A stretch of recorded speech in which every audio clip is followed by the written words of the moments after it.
Now we're going to talk about my new camera. So it's this, basically, you plug an HDMI cord into your camera, which then connects to this little adapter called an Elgato CamLink. You plug the other HDMI end into that. The other end of that adapter is a USB that you can plug into your computer, and bada bing, bada boom, you've turned your camera into a webcam. Boom. Can you believe that? So take a look. So this is not a sponsor, by the way, but it was $120 on the Amazons. Whereas I could have, I was looking into buying a 4K webcam, an actual Logitech webcam, which would have been like 200 and something.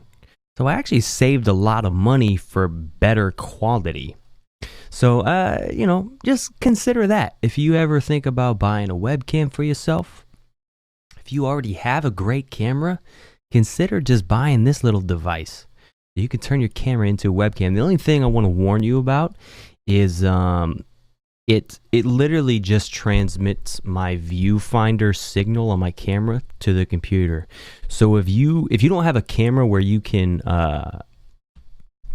take away all the overlay stuff, like all the focus box and the shutter speed and all the little displays at the bottom, if you can't go in the settings and get rid of all that, then don't get this, because that will display on your thing.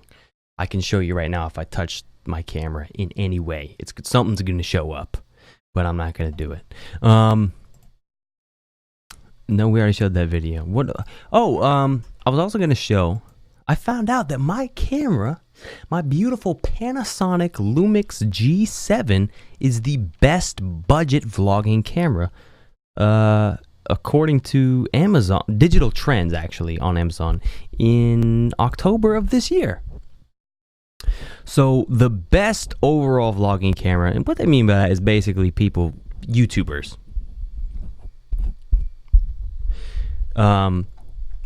is the Panasonic Lumix GH5, which I really want myself.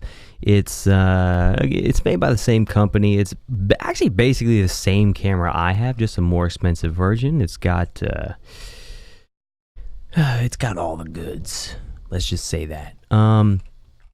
But as you can see here, the Panasonic Lumix G7 is the best budget vlogging camera. Again, it looks exactly like the GH5, which is $1,300. Whereas the Lumix G7 also records in 4K is $447. Literally less than half the price for basically the same quality. Now, why, you ask? Why, you might ask? How is that possible? Well, a couple things I will say. First of all, the Lumix G7, now, first of all, when I got this camera, it was $800. I just want to say that. So I'm really mad that it's down to $500. I really wish I could have gotten it for $500. But the kit lens you get with it is garbage. The aperture is not very wide, which is usually how it works with a kit lens. And I don't want to get too techie on you, but for those of you nerds out there, I guess if you don't know, aperture is how much light you can let into your camera.